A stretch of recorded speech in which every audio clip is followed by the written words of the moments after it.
ನಮಸ್ಕಾರ. ಇದು GBS63 update channel. ಚಂದಾದಾರರಾಗಿ subscribe ಆಗಿ. ನಮಸ್ಕಾರ. ದಾವಣಗೆರೆಯಲ್ಲಿ ಅರ್ಥಪೂರ್ಣ ಬುದ್ಧ ಪೂರ್ಣಿಮೆ.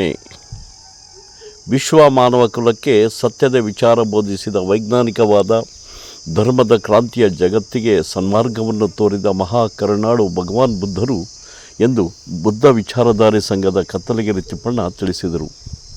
ದಾವಣಗೆರೆಯಲ್ಲಿ ಬುದ್ಧ ಪೂರ್ಣಿಮಾ ಅಂಗವಾಗಿ ಹಮ್ಮಿಕೊಳ್ಳಲಾದ ಕಾರ್ಯಕ್ರಮದಲ್ಲಿ ಅವರ ಬುದ್ಧನ ಕುರಿತು, ಆತನ ಸಂದೇಶ ಕುರಿತು ಮಾತನಾಡಿ, ಸನಾತನ ಕಾಲದಿಂದ ಮೂಲಭೂತವಾದಿಗಳ ಕಾಲ್ತುಳಿತಕ್ಕೆ ಸಿಕ್ಕಿ ನಲುಗಿದ ದೀನದಲಿತರಿಗೆ ಸನ್ಮಾರ್ಗ ತೋರಿದರು. ಬುದ್ಧನ ವಿಚಾರಗಳನ್ನು, ಶೀಲ ಸಮಾಧಿ ಪ್ರಜ್ಞೆಯನ್ನು ಇಂದಿನ ಜನರು ಅನುಸರಿಸಿದರೆ ರಾಷ್ಟ್ರದಲ್ಲಿ ಯಾವುದೇ ಸಮಸ್ಯೆಗಳು ಇರುವುದಿಲ್ಲ.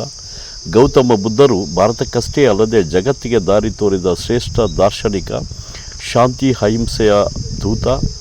ಗೌತಮ ಬುದ್ಧ ಜಗತ್ತಿಗೆ ವಾಸ್ತವಿಕ ನೆಲೆಗಟ್ಟಿನಲ್ಲಿ ಮಾರ್ಗದರ್ಶನ ನೀಡಿದ ಮಹಾನ್ ಚೇತನ. ಆಸೆಯೇ ದುಃಖಕ್ಕೆ ಮೂಲ ಎಂದು ತಿಳಿಸಿದ ದಾರ್ಶನಿಕರ ಬದುಕು ಮತ್ತು ಬರಹ ಈಗ ಕೇವಲ ಭಾಷಣಗಳಿಗೆ ಮಾತ್ರ ಸೀಮಿತವಾಗಿದೆ ಎಂದರು.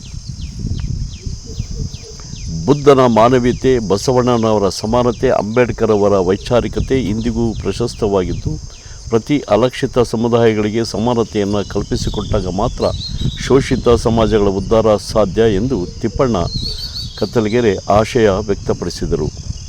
ಬುದ್ಧ ಪೂರ್ಣಿಮಾ ಈ ಕಾರ್ಯಕ್ರಮದಲ್ಲಿ ಹಲವಾರು ಬುದ್ಧ ಅನುಯಾಯಿಗಳು ಪಾಲ್ಗೊಂಡಿದ್ದರು. ಇದು GBS63 ಅಪ್ಡೇಟ್ ಚಾನಲ್. ಚಂದಾದಾರರಾಗಿ ಸಬ್ಸ್ಕ್ರೈಬ್ ಆಗಿ. ವರದಿ, ಸಂಪಾದನೆ ಮತ್ತು ಸಂಕಲನ GB ಹಾವೇರಿ. ನಮಸ್ಕಾರ.